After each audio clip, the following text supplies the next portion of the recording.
Good morning good morning. सर्व 12वीच्या विद्यार्थ्यांचं online क्लासेसमध्ये स्वागत आहे.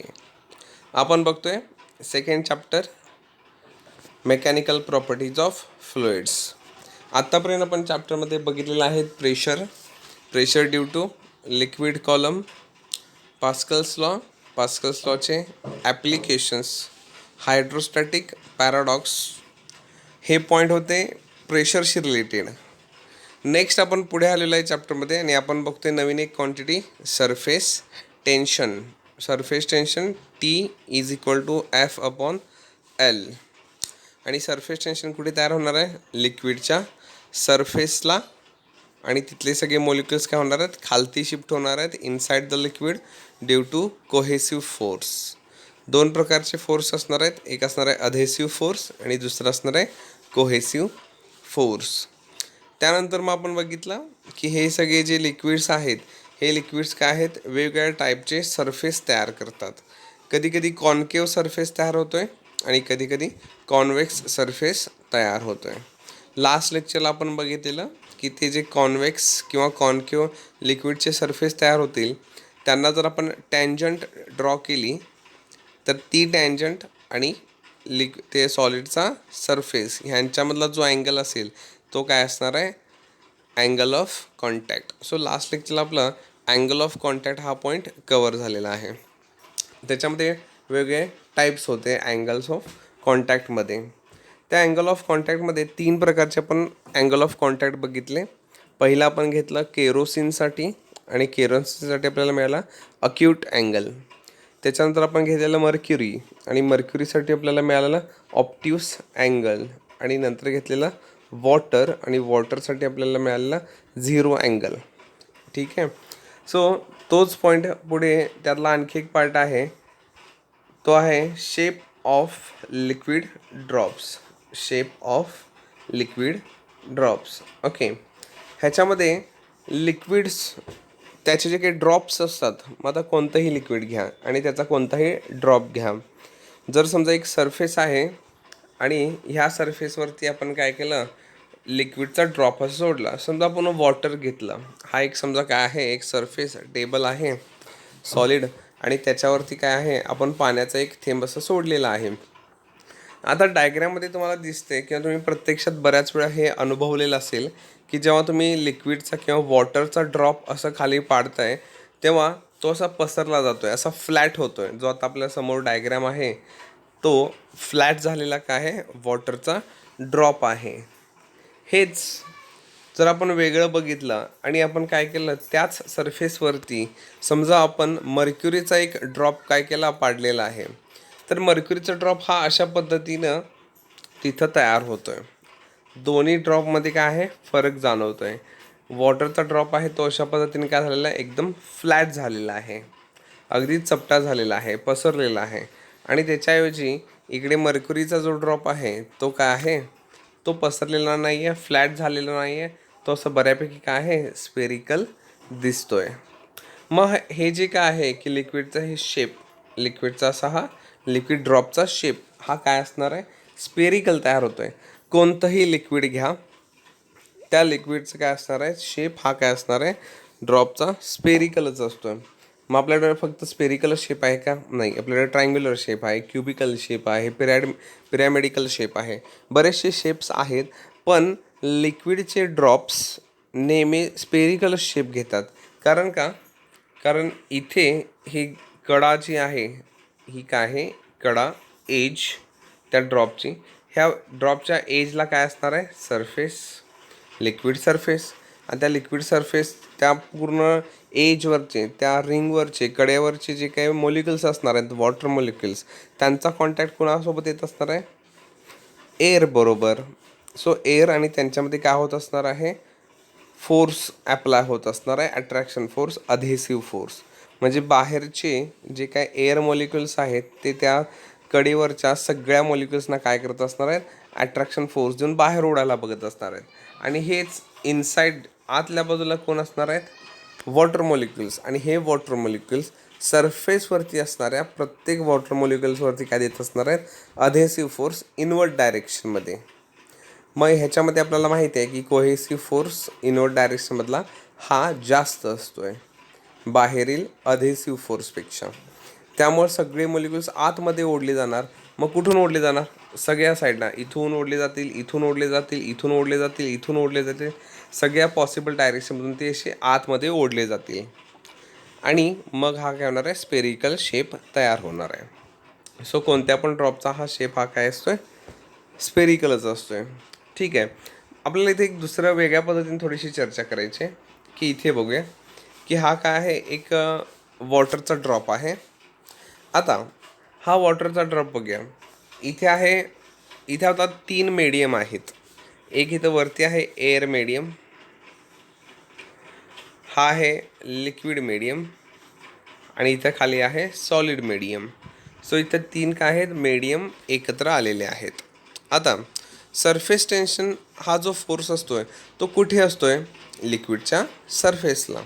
मग आता लिक्विडचे सरफेस इथं बरेचसे आहेत, म्हणजे आपल्याला 3 तरी बघायचे आहेत. एक लिक्विडचा हा सरफेस इथला जो एअरच्या कॉन्टॅक्टमध्ये आहे.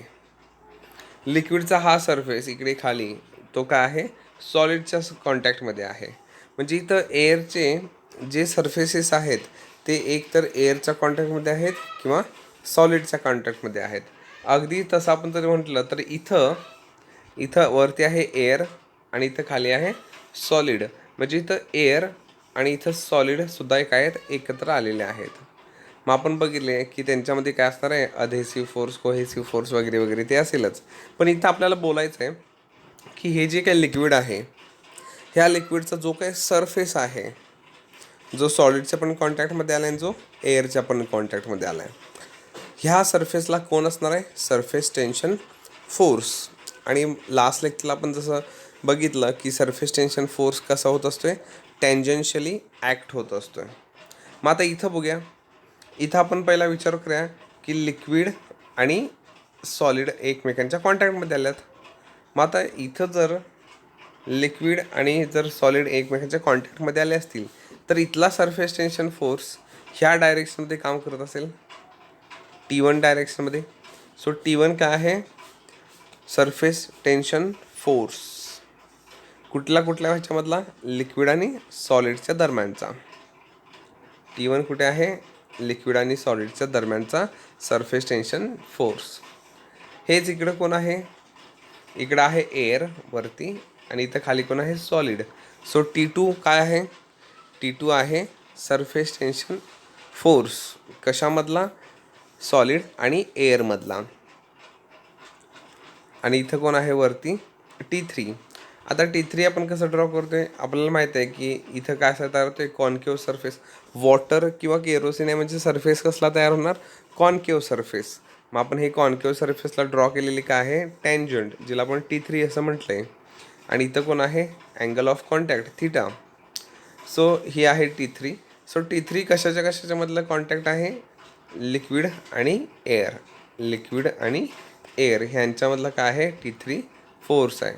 सो आता तुम्हाला लक्षात आलं असेल की T1 काय आहे? इथे खालती दिले. T1 काय आहे? Force due to surface tension at the liquid solid interface. Force due to surface tension at the air solid interface T2. आणि इथे आपण बघतोय वरती आहे T3. ठीक आहे. सो हे झाले 3 फोर्सेस. हे झाले एअर मॉलिक्युलसाठी, एअर पार्टिकल, एअर ड्रॉपसाठी अशा पद्धतीनं. हेच जर आपण बघायला गेलो मर्क्युरी ड्रॉपसाठी तर डायरेक्शन T1ची आहे तशी बरोबर आहे. T2ची डायरेक्शन पण काय आहे? जशी आहे वरती अगदी तशीच आहे. फक्त डायरेक्शन चेंज कुणाची झाली? T3ची डायरेक्शन काय झालेली? चेंज. कारण मर्क्युरीच्या वेळी इथं आपल्याला अँगल कसा मिळते? ऑप्टिओस. आणि हेच आपण जेव्हा वॉटरचं बघितलं तेव्हा आपल्याला अँगल कसा मिळता? अक्यूट. सो इथं डायरेक्शन कोणाची बदलली? T3ची बदलली आहे. सो T3ची डायरेक्शन काय होणार आहे? चेंज होणार आहे. म्हणून आपण इथं T3 सोबत फॅक्टर कोणता जोडतोय? Cos theta. T3चा काय आहे? तो कंपोनंट आहे, जसं आपण वेक्टर्स चॅप्टरमध्ये घेतलेला अगदी त्या पद्धतीचा. ओके. सो इथं मग टोटल फोर्सेस किती आहेत? 3 फोर्सेस, T1, T2 आणि T3.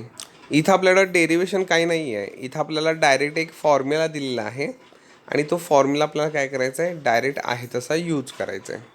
ओके, बघूया. सो आपल्याला डायरेक्ट एक रेडीमेड फॉर्म्युला आहे, तो हा आहे T2 is equal to T1 plus T3 cos theta. T3 वापरलेला नाही आहे, आपण T3चा कंपोनंट घेतला आहे, T3 कॉस थिटा. ठीक आहे, कारण त्याचीच डायरेक्शन काय होणार आहे, चेंज होणार आहे. T1 T2ची डायरेक्शन चेंज होणार नाही आहे, झाली तर कुणाची होईल, T3ची होईल. सो म्हणून तिथं काय आहे, कॉस थिटा. हा फॉर्म्युला समजा आपण मॉडिफाय केला, रिअरेंज केला, तर आपल्याला फॉर्म्युला मिळेल कॉस थिटासाठी. तोच असेल cos theta is equal to T2 minus T1 upon T3. आपण काय केलेलं आहे, हा फॉर्म्युला पहिली स्टेप आणि ही दुसरी स्टेप मॉडिफाय केलेला आहे. ओके, सो आता आपल्याकडे आहे cos थिटाचा formula T2 minus T1 आणि खाली आहे T3.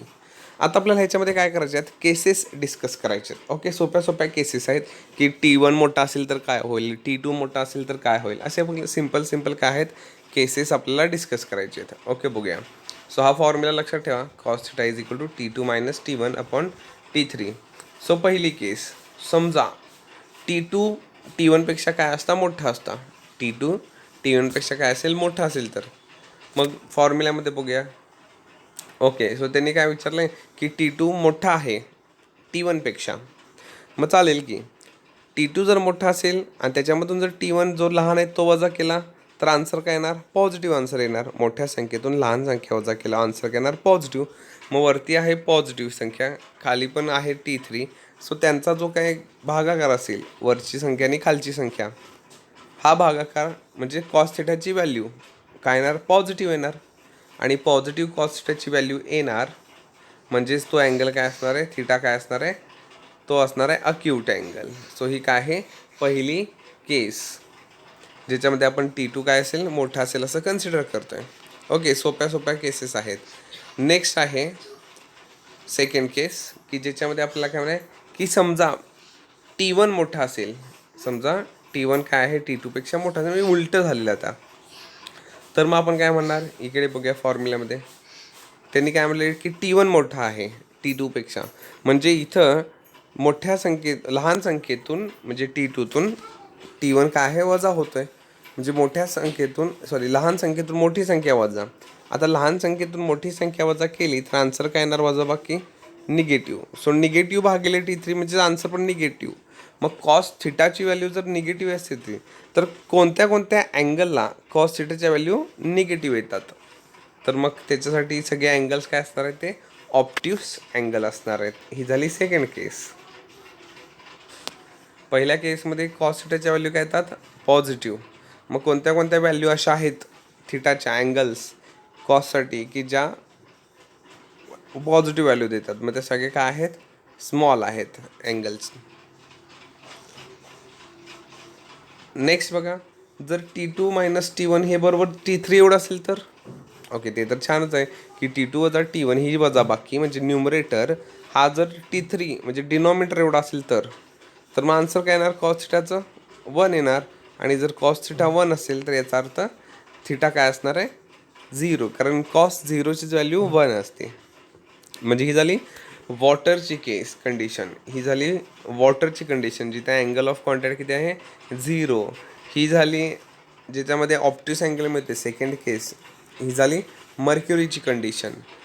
आणि ह्याच्यामध्ये जिथं अँगल ऑफ कॉन्टॅक्ट किती मिळते, अक्यूट, ही झाली केरोसिनची कंडिशन. सो केरोसिन, वॉटर आणि हे काय आहे मर्क्युरी आणि हे काय आहे वॉटर. ओके, आणि एक एक्स्ट्रा शेवटची केस आहे, पण मॅथमॅटिकली ठीक आहे, पण ती ह्याच्यामध्ये काय नाही आहे, पॉसिबल नाही आहे. सो ती सोडून द्या, इम्पॉसिबल केस आहे ती. सो हे काय होतं, ह्या पॉईंटचं नाव होतं shape of liquid drop. Shape of liquid drop.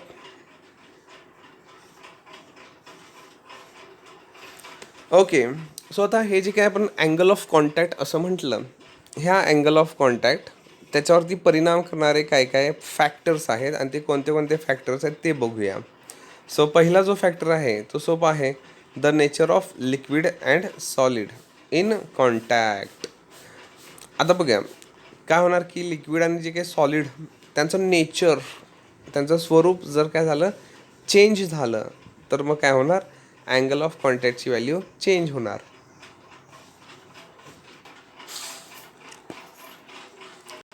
Next आहे इम्प्युरिटी.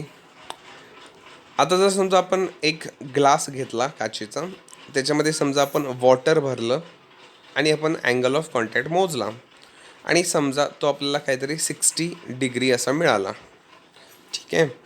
आता समजा आपण त्या साखरेमध्ये काहीतरी इम्प्युरिटी म्हणजे कोणताही विरघळणारा किंवा न विरघळणारा किंवा सेमी असा कोणता पण पदार्थ समजा मिक्स केला. समजा आपण त्या पाण्यामध्ये डिटर्जंट पावडर टाकली आणि काय केलं, चेंज ते पाणी स्टर केलं आणि आता अँगल ऑफ कॉन्टॅक्ट चेक केला.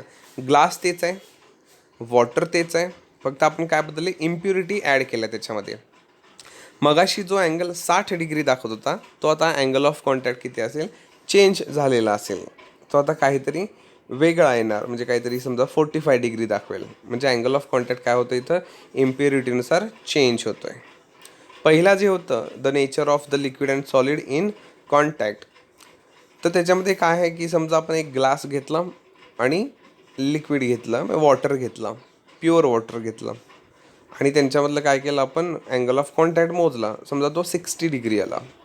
नंतर आपण काय केलं, तो जो ग्लास होता त्याचा सरफेस थोडासा रफ केला, असं खरबरीत करून घेतला आणि नंतर मग पाणी टाकून अँगल ऑफ कॉन्टॅक्ट मोजला. तर त्यांच्यामधला अँगल काय होणार, चेंज होणार. थर्ड बघा, थर्ड आहे टेम्परेचर ऑफ लिक्विड. जसं जसं तुम्ही काय करणार, त्या लिक्विडचं टेम्परेचर वाढवणार तसं तसं त्याचा अँगल ऑफ कॉन्टॅक्ट काय होत जाणार, डिक्रीज होत जाणार, कमी कमी होत जाणार. सो हे काय आहेत, 3 फॅक्टर्स आहेत ज्याच्यावरती अँगल ऑफ कॉन्टॅक्ट काय आहे, चेंज होऊ शकतो आहे. नेक्स्ट आहे सरफेस टेन्शनवरती परिणाम करणारे घटक. मग आपल्याला माहिती आहे की सरफेस टेन्शन कुठे असतं, सहज काय असतं, हे लिक्विडचं हे वरती काय असतो, सरफेस फिल्म. त्या सरफेस फिल्ममधले सगळे मोलिक्युल्स कुठे शिफ्ट होतात, खालती, इनसाइड द लिक्विड. कारण कोहेसिव्ह फोर्स खाली काय असतोय, जास्त असतोय. कशापेक्षा, अधेसिव्ह फोर्स अपवर्ड डायरेक्शनपेक्षा. त्यामुळे सगळे मोलिक्युल्स खालती शिफ्ट होतात आणि खालती शिफ्ट झाल्यामुळे त्या पाण्यावरती काय तयार होते, एक प्रकारचं सरफेस टेन्शन तयार होतं. आता हे जे काही सरफेस टेन्शन आहे, हे सरफेस टेन्शन ह्याच्यावरती परिणाम करणारे काय आहेत घटक, त्यातला कोण आहे, इम्प्युरिटी. आता इम्प्युरिटी त्याच्यामध्ये आणि वेगळे काय आहेत, प्रकार आहेत. आता हे बघा, पहिलं आहे सोल्युबल सबस्टन्स. म्हणजे आपण जर त्या लिक्विडमध्ये पूर्णपणे विरघळणारे पदार्थ टाकले तर त्या पाण्याचं सरफेस टेन्शन काय होणार, कमी होणार, इन्क्रीज होणार. पण हे कधी, जेव्हा ते पाण्याचं काय, ते पदार्थ पूर्ण विरघळतील त्यावेळी. उदाहरणार्थ पाण्यामध्ये आपण सॉल्ट किंवा शुगर टाकली तर ती पूर्ण विरघळते. सो मग नुसतं पाण्याचं सरफेस टेन्शन जे काय असेल त्याच्यापेक्षा साखर टाकलेल्या पाण्याचं सरफेस टेन्शन काय होईल, जास्त होईल. नेक्स्ट आहे स्पेरिंगली सोल्युबल म्हणजे अर्धी, थोडीफार विरघळेल, थोडी शिल्लक राहील. उदाहरणार्थ डिटर्जंट पावडर. आपण समजा डिटर्जंट पावडर टाकलं पाण्यामध्ये तर पाण्याचं सरफेस टेन्शन कमी होणार. कारण ते जे काही डिटर्जंट पावडर आहे ती निम्मी विरघळते, निम्मी शिल्लक राहते, तिचे पार्टिकल्स शिल्लक राहतात. मग ह्या इम्प्युरिटीमुळे पाण्याचं सरफेस टेन्शन काय होणार, डिक्रीज होणार. आणि एक गोष्ट लक्षात घ्या की कोणतं पण लिक्विड असू दे, त्याला जर सरफेस टेन्शन आहे याचा अर्थ ते पाणी जड आहे याचा अर्थ ते जे काही मोलिक्युल्स आहेत ते एकमेकांना घट्ट पकडून आहेत, क्लोजली बाउंड आहेत, एकमेकांवरती ते फोर्स देत आहेत, एकमेकांना धरून बसलेत, म्हणजे ते पाणी काय आहे, स्ट्रॉंग आहे, जड आहे. आता आपण जर फक्त कपडे गार पाण्यात फक्त पाण्यामध्ये धुवायचं म्हटलं तर त्या पाण्याचं सरफेस टेन्शन असणार, ते पाणी जड असणार आणि हे जड पाणी आपल्या कपड्यांच्या धाग्यांमधून इकडे तिकडे, फॅब्रिकमधून इकडे तिकडे जात नाही, त्यामुळे कपडे स्वच्छ निघत नाहीत. हेच आपण त्या पाण्यात डिटर्जंट पावडर टाकली तर पाण्याचं सरफेस टेन्शन काय होणार, डिक्रीज होणार, म्हणजे पाणी हलकं होणार आणि ते इझिली मग फॅब्रिकमधून इकडे तिकडे जाऊ शकते. सो इथं दुसरं काय आहे, सरफेस टेन्शनचा हा एक परिणाम आहे, त्याच्यावरती होणारा परिणाम आहे इम्प्युरिटीचा. इनसॉल्युबल इम्प्युरिटी, अजिबातच विरघळणार नाही असे पदार्थ. म्हणजे पाणी असेल, त्या पाण्याच्या सरफेसवरती समजा काहीतरी कचरा पडला आहे, जसं की झाडाचा पाला प्लास्टिकची बॅग वगैरे असे पदार्थ पडलेत तर त्या लिक्विडचं सरफेस टेन्शन काय होणार, कमी होणार. तुम्ही मर्क्युरीचं एक्झाम्पल घेऊ शकताय. मर्क्युरीचं सरफेस टेन्शन चांगलं असतं, पण हेच मर्क्युरीच्या त्या लिक्विड ड्रॉपवरती जर समजा डस्ट काहीतरी धूळ पडली असेल तर ते सरफेस टेन्शन काय होतं, कमी होतं. सो हे काय आहे, इम्प्युरिटीमुळे सरफेस टेन्शन कमी होतं आहे. कधी, जर ती पूर्ण सोल्युबल नसेल त्यावेळी. नेक्स्ट आहे टेम्परेचर.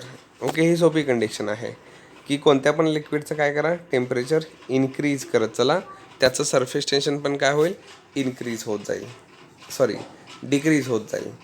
फक्त दोनच असे पदार्थ आहेत, मॉल्टन कॉपर म्हणजे विरघळलेला कॉपर आणि मॉल्टन कॅडमियम. ह्या दोघांच्याच बाबतीत काय आहे की हे जरी विरघळलेले असेल आणि ह्यांचं जर टेम्परेचर जर वाढवत गेला तर सरफेस टेन्शन पण वाढत जातो आहे. इतर कोणत्या पण लिक्विडसाठी उलटं होते, टेम्परेचर वाढवलं की सरफेस टेन्शन कमी. पण ह्या दोघांच्या बाबतीत, कॉपर आणि कॅडमियमच्या बाबतीत उलट आहे. जसं जसं टेम्परेचर वाढवत जाणार तसं दोघांचं काय होणार आहे, सरफेस टेन्शन इन्क्रीज होत जाणार आहे.